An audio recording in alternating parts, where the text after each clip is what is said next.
a very happy and proud moment for all of us. Mohenjo-daro has been a very challenging but a very, very rewarding experience at the same time. Challenging in body and mind, but rewarding in spirit and soul. There are a few things that I value above everything else in life. I value friends, I value family, I value love. And this journey has been a journey that upholds, stands for, and amasses all three in many ways. But even above all these three, there is one thing that I admire most in this entire world, and that is character.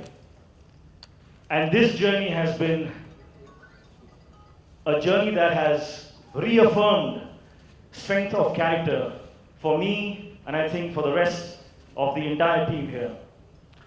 So I want to thank you, Ashutosh. Thank you. Initially when you said Mohenjo-daro, it's going to be like historic documentary, which is going to be so boring.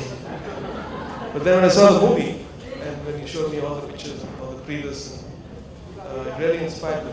And so I was trying to go to that zone and unearth with my imagination.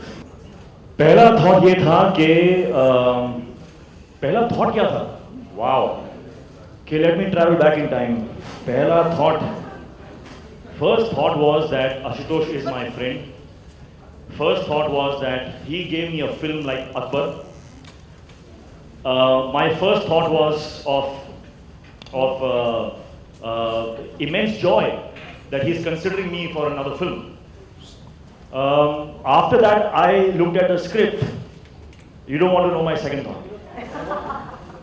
But I still said, no, mera dost hai. So I read that script. I loved the story. But I waited till that script from 200 pages went down to 80 pages, and then we shook hands and said, let's do that! So yeah, first thought to last thought, I sab bole.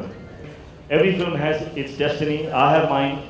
And hopefully in my destiny in the future, I know I've said this a lot of times, but I won't say it once more. I'll do it and show you know. More films. I know what you're saying. I know where you're going. So yeah, give me one more year. वो पिछली दो फिल्में चली नहीं थी. It took me quite some time to write Mohenjo-daro. और जब भी आप एक historical लेते हैं ना, so usually you hire people who do research, come and give you all that on a platter, and then you build the script. I have a problem. I must experience the research myself. So that's why every film of mine, be it Lagan or Swades or Jodha, they're all 3 or 4 year gaps. They're because I like to do that research. Because I feel that these are films, very special films. You have to be very careful when you make them. And then I was waiting for Hrithik, and I'm glad with all the ups and downs that went through in terms of is he going to do it, not going to do it, itni thick script coming to 80 pages, all those phases happened, and finally I'm glad that he greenlit the film and we are here today. The day it came down from 81 to 80, he has flown to Delhi to meet me. Hrithik, I've done it! And he signed the film there and then. Yeah. Definitely changed, the perception has changed. I think Jodha Akbar went a long way in changing that perception a few years back. And what your first question was? Of course, yeah, the pressure is always good. No pressure, no diamonds. And that's something that I believe in. So pressure is good, yeah. Everyone should be raising the bar, and then the bar should come to us so that we can raise it a bit more. Hopefully their greatness, even if it rubs off a little bit on me, then I'm sure I can reach a higher level, right? I have to say the first time that I met Pooja was in a photo session. First time we interacted professionally was in a photo session. And I just want to say that I was, and you don't know this, But when we were doing our first shot where you had to look into my eyes and I had to look into your eyes and create that whole romantic moment for him with his hot shot his camera, I was taken aback. I was taken aback because I worked with a lot of co-stars and the kind of what's the word? The kind of courage and the kind of purity of just being was just something that struck me. It struck me, and that was the moment where I knew for a fact that you, Pooja, are very special and a rare talent, a very beautiful person, and you are going to go a very, very, very long way in this industry. I mean, what can someone say after that? I mean, like every girl has had, there are a lot of girls who've had great debuts, but who has had Hrithik Roshan dance for them? Come on, please tell me. But thank you so much. I mean, I really can't say anything after that. But Hrithik's been such a gracious person and he's been so encouraging. So, I mean, we shot in Bhuj for so long and he was like my friend over there whenever I needed him. So thank you so much for that.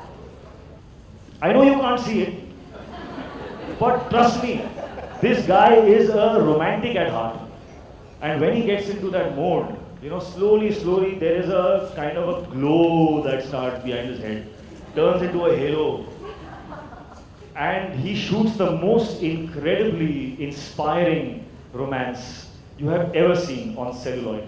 And for that's one of the particular incentives that I always get if I'm working with him. That isme jo romance hoga, it's beautiful on script, and then on screen he just takes it to another level. And how he does that is not by instructions. He will not tell you, make your eyes a little bit like this, speak softer, or tilt your head. No, he will create the ambience and he'll create the atmosphere. He'll create, so there's nothing much left for the actor to imagine. It's all there.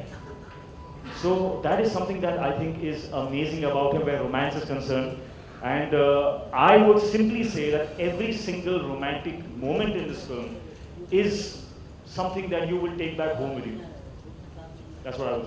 I often ask myself this, and I realized that I get drawn to untold stories. So even in the Jodha Akbar or Lagan, those are all untold stories. Which the era is right. You know about the era, you know the period, you know the society, how the society was at that time, but we don't know what happened. So it excites me to try and tell a story set in that time. Now, for example, Mohenjo-daro, since you're asking about the title, now what this city was known at that point in time, nobody knows. I mean, I could have easily called the film Lakhanjodar, and there would have been a lot of questions raised, how can I give it my own name, how can I call it Lakhanjodar? So in this case, I've used a very popular name, which is used by all the archaeologists, historians. They refer to this city as Mohenjo-daro. So it fascinated me to know कि उस वक्त इसका नाम कुछ अलग था और अब हम इस नाम के जरिए उसको संबोधित कर रहे हैं. तो what happened here? So it fascinates me, and my first like you and all of us, the school books was the first reference, and the second was during Lagan when I was in Bhuj and I was looking for locations.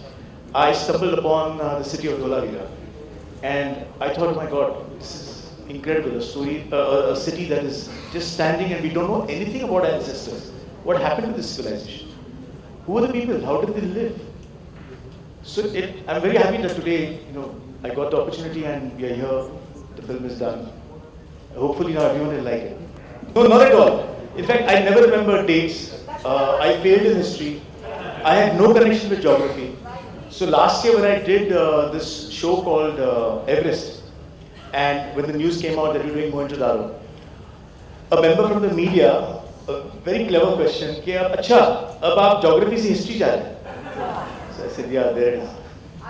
I just want to say that I was one of these people who read Mohenjo-daro in school, and I was so bored that I never ever thought that I would do a film based on this era.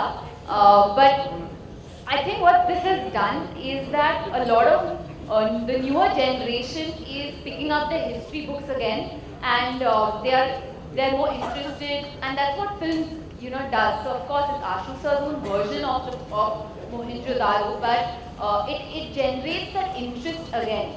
So thank you so for that.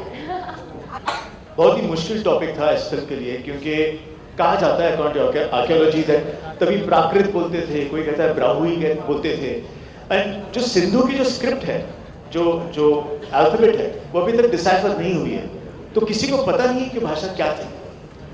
तो हमने सोचा कि क्यों ना एक ऐसी mash create करें जिसमें you have a bit of Sindhi, a bit of Hindi, a bit of शुद्ध हिंदी, ताकि it creates a feeling of an old world. It's understood by the audiences, because मैं नहीं चाह रहा कि जैसे जोधा पर भी अगर आपने देखा होगा, मैंने ज़्यादा पर्शियन में मैं नहीं गया, ज़्यादा घनी उर्दू मैंने इस्तेमाल नहीं की, क्योंकि मैं नहीं चाह रहा कि ऑडियंस एलियनेट हो, सबको समझ में आनी चाहिए film. And ultimately I'm trying to tell a story. So the story can only be told by words. So that's where we use words like I was going to use at the end, but लगभग थोड़ा उस सवाल के लिए, इसका मतलब है thank you for that question.